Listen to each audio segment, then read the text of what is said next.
The clocks of London do not merely mark the passing of seconds. Tonight, they mark the rhythmic pulse of an entire century.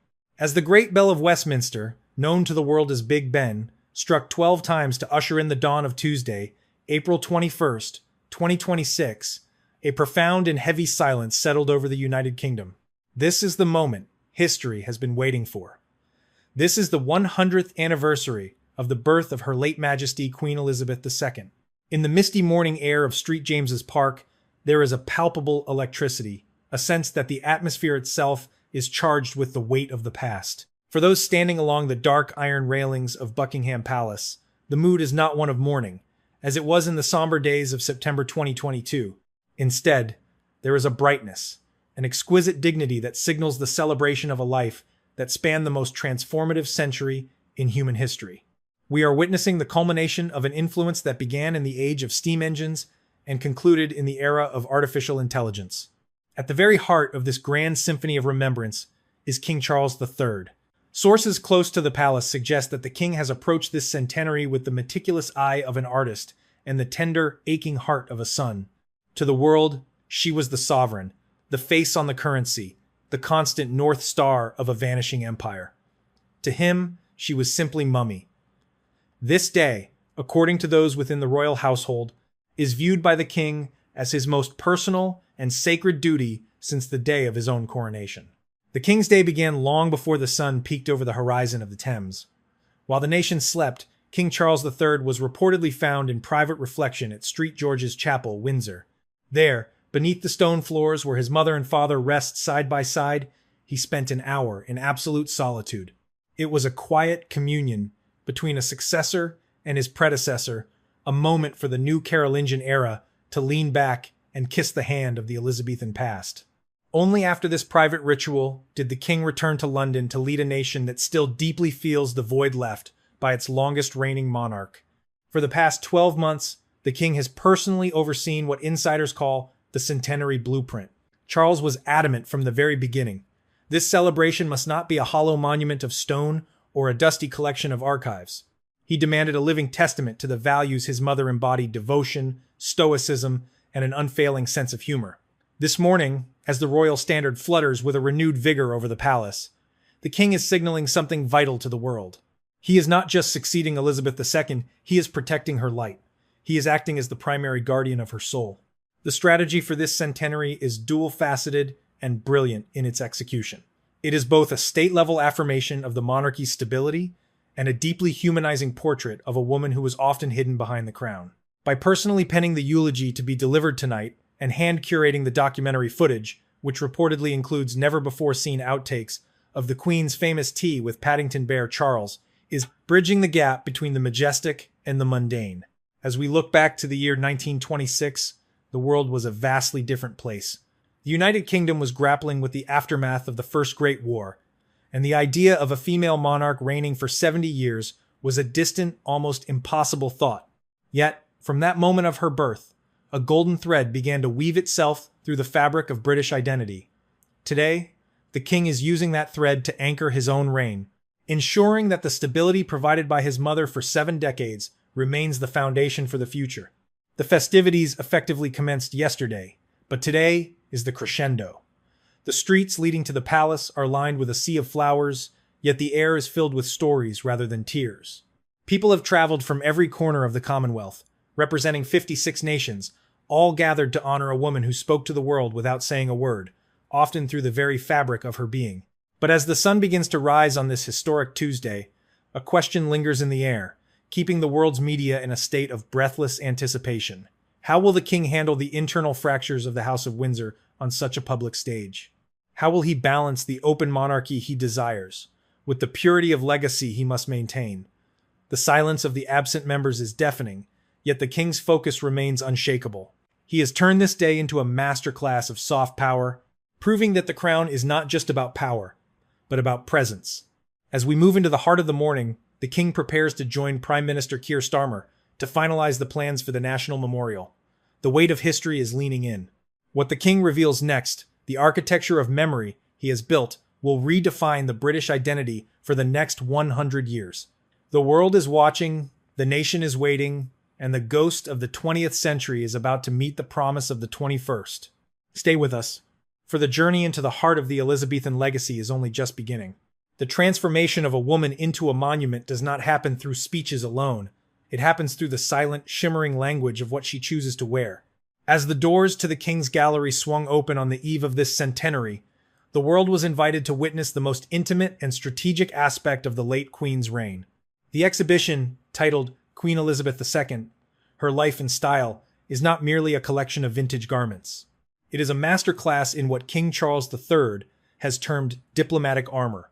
To understand the genius of Elizabeth II, one must look past the sparkle of the diamonds and into the very weave of the silk. For over 70 years, the Queen navigated a world of shifting borders and cooling alliances without ever raising her voice. She didn't have to. Her wardrobe did the talking for her. This morning, as King Charles and Queen Camilla walked through the gallery, the king was seen to pause for a significant duration in front of a single breathtaking piece, the 1953 coronation gown. Designed by Norman Hartnell, this gown is perhaps the most important garment of the 20th century. But as the king stood before it, he wasn't just looking at a relic of his mother's past. He was looking at a map of a disappearing world. The gown features the intricate embroidery of the Tudor rose, the thistle, the leek, and the shamrock. But look closer, and you see the lotus of India, the protea of South Africa, and the wattle of Australia.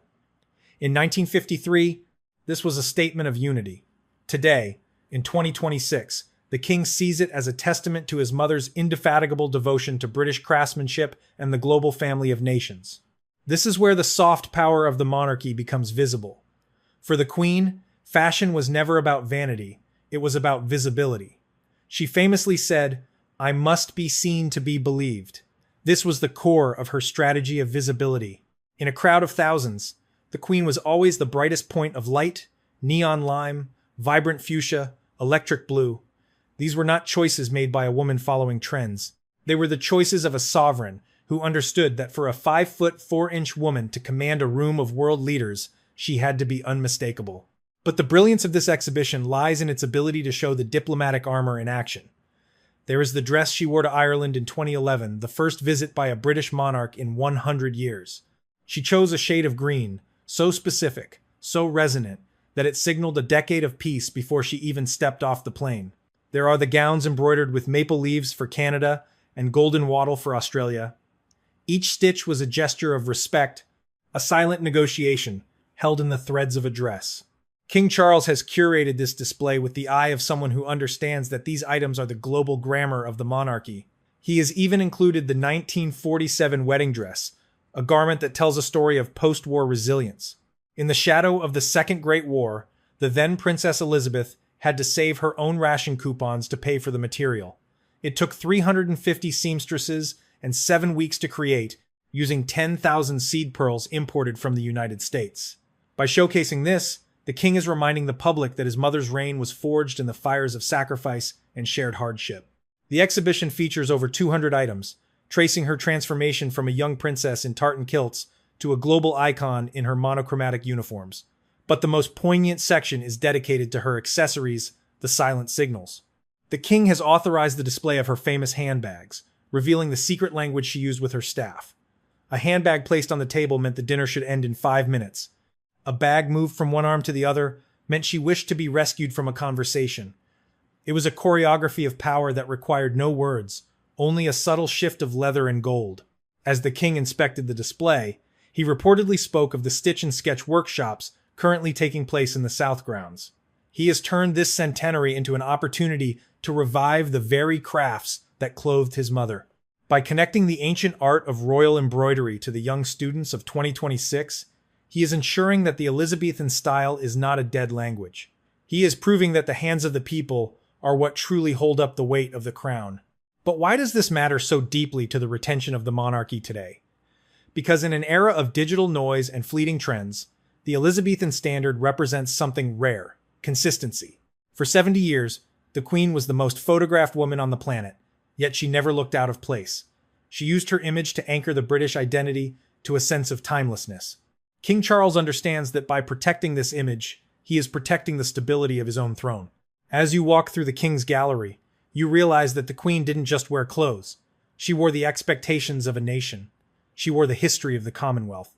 And as the king prepares to leave the exhibition to join his family for the next phase of the Centenary, one thing is clear. The armor may be in a glass case now, but the spirit of the woman who wore it is more alive than ever. But as we move from the silent halls of the gallery to the bustling parks of London, we must ask, who are the people carrying this legacy forward in the streets? How is the rest of the firm acting as the pillars of this centenary? While the king guards the soul of the past, his siblings and his children are out in the community, proving that the monarchy is not just a museum piece, but a living, working machine. The next chapter of this day reveals the true strength of the royal work ethic and the loud silence of those who are not there to witness it. Stay with us as we head to Regent's Park, where a daughter's tribute to her mother is about to bloom. While the king moves through the gilded corridors of statecraft and the silent halls of history, the true engine of the monarchy is humming in the open air of London's royal parks and the quiet streets of local communities. This is where the theory of the crown meets the reality of the people. To ensure the monarchy survives another 100 years, it cannot rely solely on the sovereign. It requires the tireless, often unglamorous labor of those known as the firm. This morning, as the nation celebrates the centenary of Queen Elizabeth II, the division of labor within the royal family is a masterclass in strategic organization, proving that the legacy of a queen is carried on the shoulders of those who choose to serve. At the forefront of this living legacy is the Princess Royal Anne. If there is a single individual who embodies the Elizabethan standard of duty without complaint, it is the king's sister. Today, as she stands in the heart of Regent's Park to inaugurate the Queen Elizabeth II Garden, she is more than just a royal representative. She is the keeper of the flame. Dressed in her characteristic practical elegance, Princess Anne represents the no-nonsense approach that the late queen so deeply valued. The garden itself is a sensory biography of the late monarch. It features the Elizabeth II rose, a variety of pale pink blooms that the queen herself approved years ago, and oaks grown from acorns gathered at Balmoral, Sandringham, and Windsor. But it is Anne's presence that gives the soil its soul. Known for performing over 400 engagements every single year, the Princess Royal is the hardest-working member of the family. In her address to the gathered horticulturalists, she spoke of her mother not as a distant icon, but as a woman who found her greatest peace in the unhurried cycles of nature. This is the green thread of the monarchy, a passion for the land passed from mother to daughter, and now shared with the public. Anne's walkabout in the park was marked by a poignant lack of artifice. She spent more time discussing the drainage of the soil than posing for the cameras, a gesture that resonated deeply with the public's memory of the Queen's own practicality. Simultaneously across the city, the Duke and Duchess of Edinburgh, Edward, and Sophie have been weaving through the social fabric of the celebration. Their role in this centenary is that of the community architects.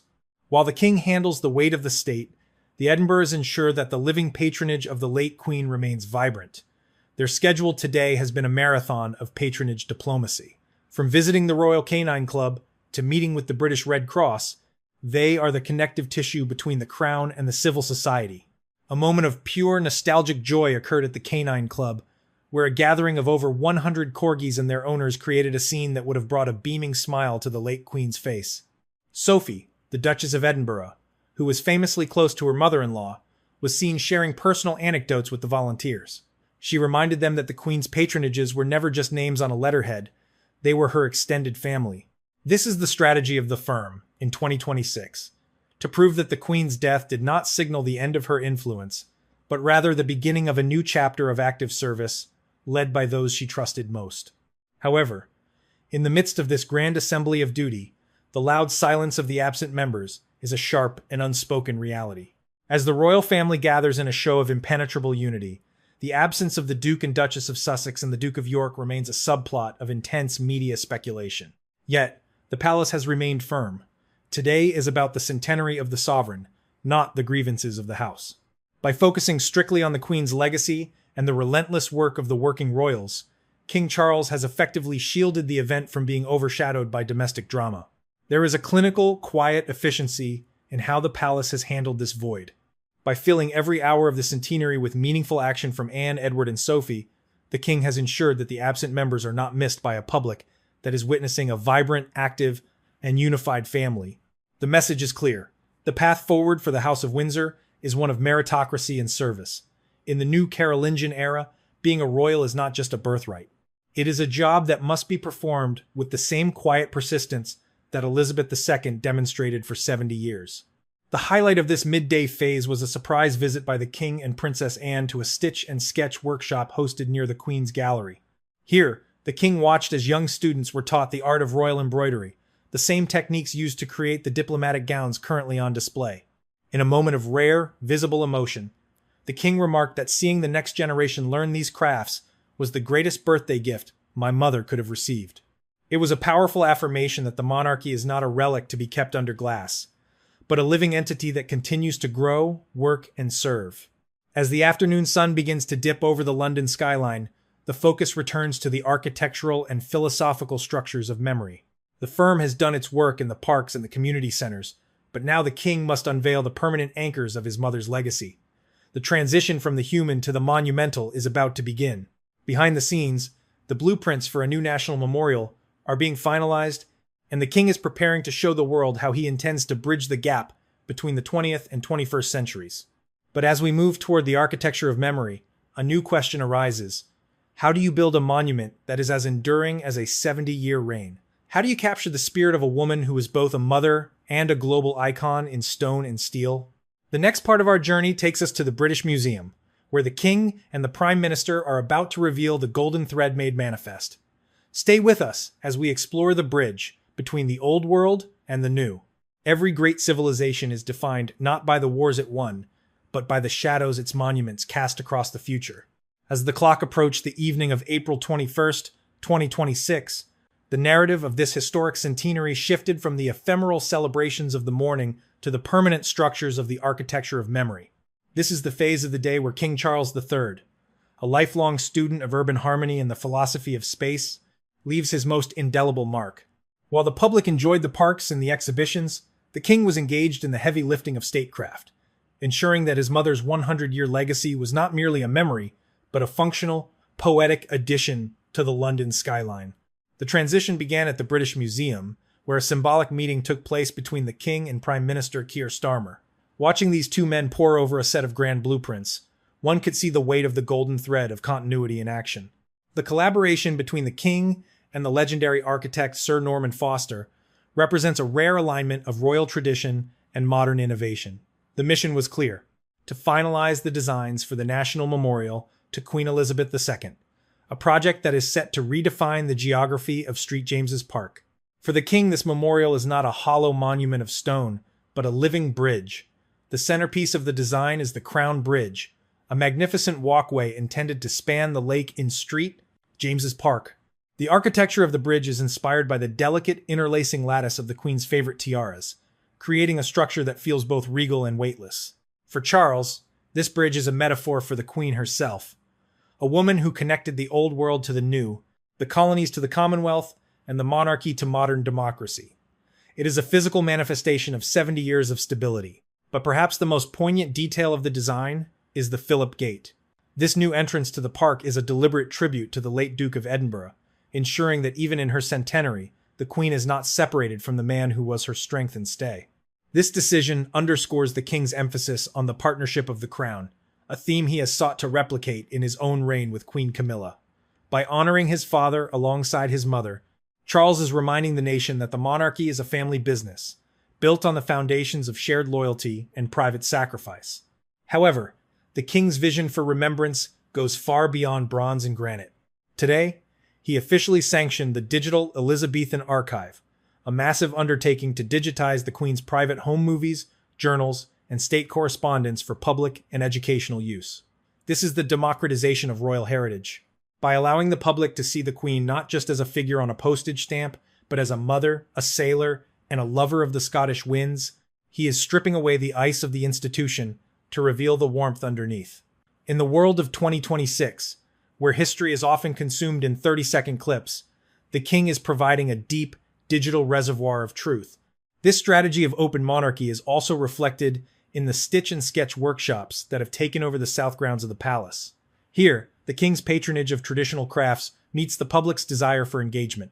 Watching ordinary Londoners learn the gold thread embroidery once reserved for coronation robes is a vivid illustration of the King's philosophy that the greatness of the Queen belonged to everyone. It is a sharp contrast to the unspoken void left by those who are not present. As the King and Prince William walk through these blueprints of the future, the absence of Prince Harry and Meghan Markle feels less like a tragedy and more like a distant, fading echo. The palace has successfully framed the event so that the focus remains on those who built rather than those who left. The King's personal touch was most evident in a quiet moment earlier today when he returned to the Life and Style exhibition for a second, solitary viewing. Curators noted that he spent several minutes alone before a display of the Queen's famous diplomatic gowns. His focus was on the Hartnell stars, the embroidered motifs that represented the diverse nations of the Commonwealth. To Charles, these are not just clothes, they are the global grammar of his mother's reign. He reportedly remarked to a curator that the Queen spoke to the world without saying a word, through the very fabric of her being. This realization that her silence was her greatest strength is the core message the King is weaving into every monument and every archive. As the light begins to fade over the city, London feels anchored by these new anchors of memory. The King has managed to take a century of history and distill it into a series of actions that feel both ancient and urgent. The architecture of memory is not just about looking back. It is about providing a stable foundation for the King's own reign and the reigns of those who follow. By honoring his mother's 100th year with such precision and depth, Charles is defining the standard of duty for the 21st century. The legacy is no longer just a memory, it has been transformed into a blueprint. But as the physical structures are finalized, the evening calls for a different kind of tribute, one of glamour, succession, and the high-stakes theater of the Marble Hall. The architecture of stone is complete. Now comes the architecture of the heart. All eyes now turn toward the arrival of the Prince and Princess of Wales, the living bridge to the future. Are they ready to carry the weight of this century? The most glittering and poignant moments of the Centenary are yet to come, and the secret language of the evening is about to be revealed. Stay with us as we step inside the palace for the final, grand reception. As the twilight of April 21st, 2026, settles over the gilded gates of Buckingham Palace, the focus of the Centenary shifts from the public monuments of London to the intimate, high-stakes theater of the Marble Hall. If the morning was about the nation's history, and the afternoon was about the living legacy of the parks, the evening is about the monarchy's future. The atmosphere inside the palace is one of reverent opulence, a carefully choreographed balance between a family memorial and a grand state occasion. King Charles III has ensured that every detail, from the scent of the late Queen's favorite lily of the valley filling the corridors to the selection of music, serves as a sensory bridge to the Elizabethan era. The arrival of the Prince and Princess of Wales serves as the evening's definitive visual statement. William and Catherine represent the golden thread of continuity that the King so desperately wishes to emphasize. They are not merely guests at this reception, they are the torchbearers. As they stepped into the light of the Marble Hall, the world witnessed a masterclass in royal poise. Catherine, in a move widely anticipated by royal historians and fashion observers alike, has chosen to pay tribute through the silent language of jewelry, a skill she honed under the subtle tutelage of the late Queen herself. Adorning her ensemble is the iconic three-strand pearl necklace that was a staple of the late Queen's daily attire for over 7 decades. Paired with this is the diamond clematis brooch, a piece of deep sentimental value. This is not merely a fashion choice, it is an act of historical succession. By wearing these specific pieces, the Princess of Wales signals to the world that the dignity, grace, and diplomatic armor of the past are in safe hands. Her presence, alongside a stoic and resolute Prince William, offers a powerful counter-narrative to the years of internal royal turmoil, presenting a united front that prioritizes duty over individual grievance. Catherine's ability to blend the regal with the relatable is the monarchy's most potent weapon in maintaining relevance among a youth demographic that might otherwise view the events of 1926 as ancient history. Prince William, standing beside his father, represents the steadfast continuity. Throughout the evening, William has mirrored the King's focus on duty, but with a distinct emphasis on the global Commonwealth. During his conversations with diplomats and leaders from the 56 member nations present tonight, William has reportedly spoken of the Elizabethan standard of service, a standard he intends to carry deep into the 21st century. The chemistry between the King and the Prince of Wales during the presentation of the 100th birthday cards was a highlight of the night. There was a visible warmth, a shared understanding of the weight of the crown, which helped reassure the public about the stability of the dynasty. In this moment, the golden thread was no longer a metaphor. It was visible in the shared smiles and the synchronized movements of two kings, one present, one future. The king's central act of the evening is perhaps the most moving of the entire Centenary. In a room filled with centenarians, men and women, who, like his mother, were born in the year 1926, King Charles III performs a gesture of profound humility. Instead of the traditional cards sent by mail, the king is personally presenting these birthday greetings to each guest. This interaction levels the playing field of history, connecting the life of a global sovereign with the lives of the ordinary citizens who moved through the same century of change. It is a manifestation of the king's belief that the queen's greatness lay not in her distance from the people, but in her connection to them.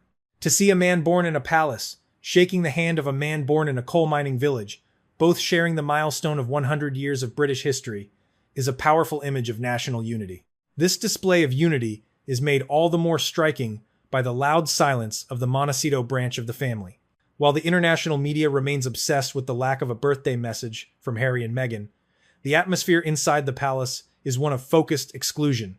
The king has effectively starved the fire of controversy by ensuring that the evening schedule is so packed with meaningful, high-level engagement that there is simply no oxygen left for family drama. The absence of Prince Andrew is handled with similar tactical precision.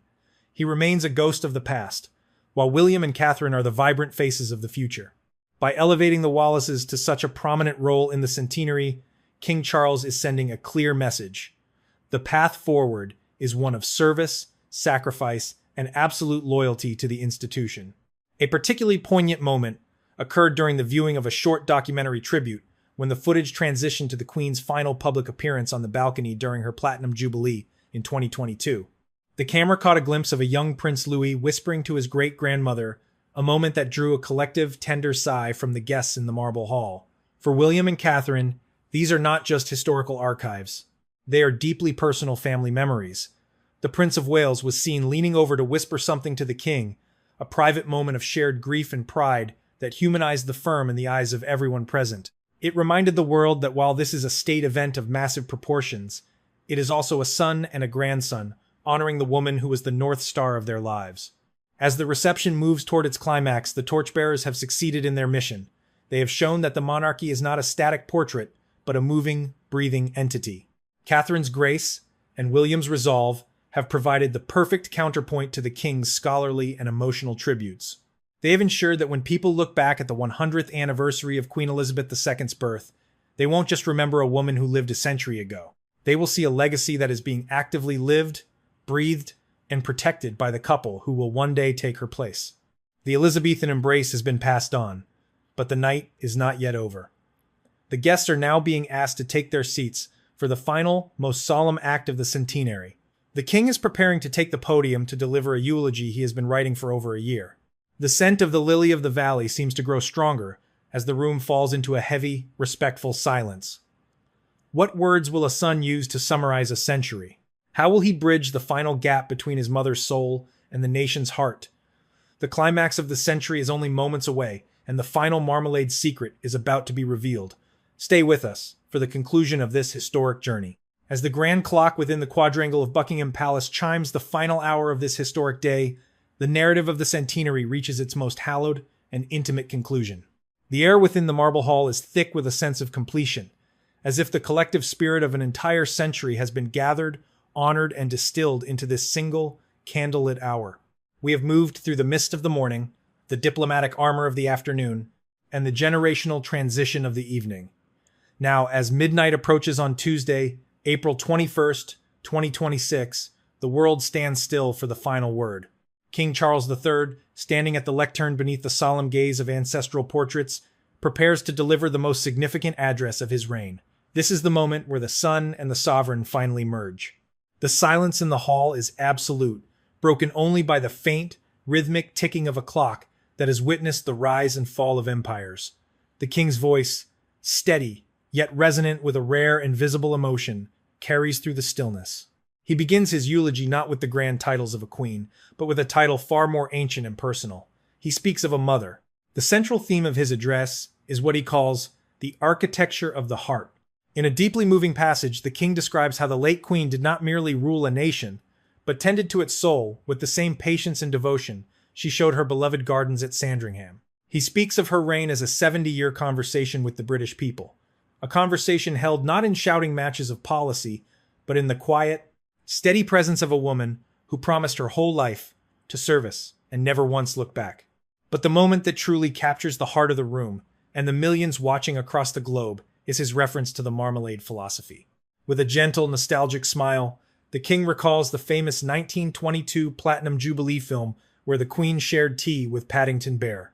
He notes that this iconic moment, where his mother revealed she kept a marmalade sandwich in her handbag for later, was her final and greatest gift to the monarchy. It was her way of telling the world that even at 96, even under the weight of the imperial state crown, one must never lose the capacity for joy or the humility to be one of us. This humanization of the crown is Charles's greatest achievement tonight. He has stripped away the cold marble of the monument to reveal the heartbeat within. The statement of continuity follows, and it is here that the king's vision for the Carolingian future becomes crystalline. My mother, he declares, his voice growing stronger, believed that good will always triumph, not through the force of arms, but through the quiet persistence of the kind-hearted. He explicitly links this Elizabethan belief to the challenges of the world in 2026, framing the monarchy as a moral stabilizer in an era of rapid technological and social change. As he speaks, the cameras catch a glimpse of Prince William and Princess Catherine. The look of solemn pride on William's face and the poised, reflective gaze of Catherine serve as a silent endorsement of this mission. They are the living evidence of the golden thread the king has spent the last 48 hours emphasizing. The transition is complete. The Queen's century has ended, but her standard of service has been successfully reinstalled into the hearts of her heirs. Beyond the palace walls, London has transformed into a breathtaking theater of light. As the king concludes his speech with a final, whispered, "Thank you, Mummy," a synchronized drone display over the River Thames begins. In the night sky of 2026, thousands of points of light move in a celestial dance, depicting the Elizabeth II rose blooming in the dark. This is followed by the unmistakable silhouette of a corgi, and, finally, the shimmering outline of the imperial state crown. This digital firework represents the king's bridge between tradition and the future, using the technology of tomorrow to honor the icons of yesterday. The crowds gathered along the mall, many of whom have stayed since the first light of dawn, respond with a thunderous, spontaneous chorus of "God Save the King."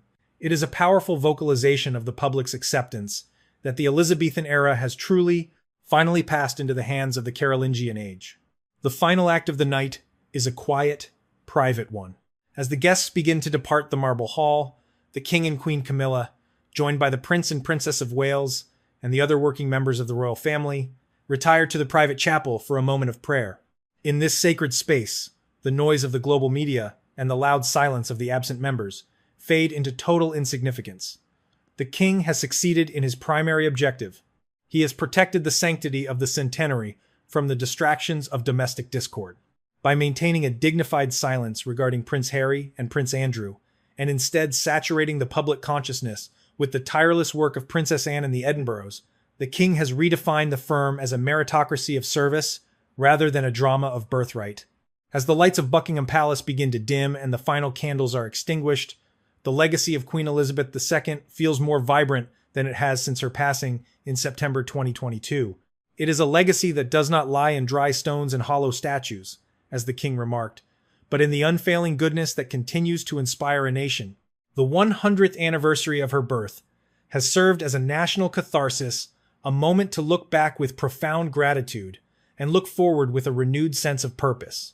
King Charles III has not just hosted a celebration, he has conducted a symphony of remembrance that has harmonized the past with the present. The dawn of April 22nd will find a Britain that feels slightly more anchored, slightly more certain of its identity. The Centenary Bridge built by Charles and his family stands strong. As the world moves forward into the second quarter of the 21st century, the image of the Queen, the woman who wore diplomatic armor and kept marmalade in her handbag, remains the North Star. The king's final utterance of the night lingers in the air, a closing thought for a century.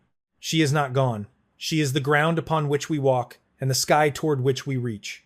With those words, the kitsch ban of 100 years concludes, leaving the monarchy not as a relic of the 20th century, but as the living, breathing guardian of the 21st. The Soirée Chivang remains unbroken. The light continues to shine.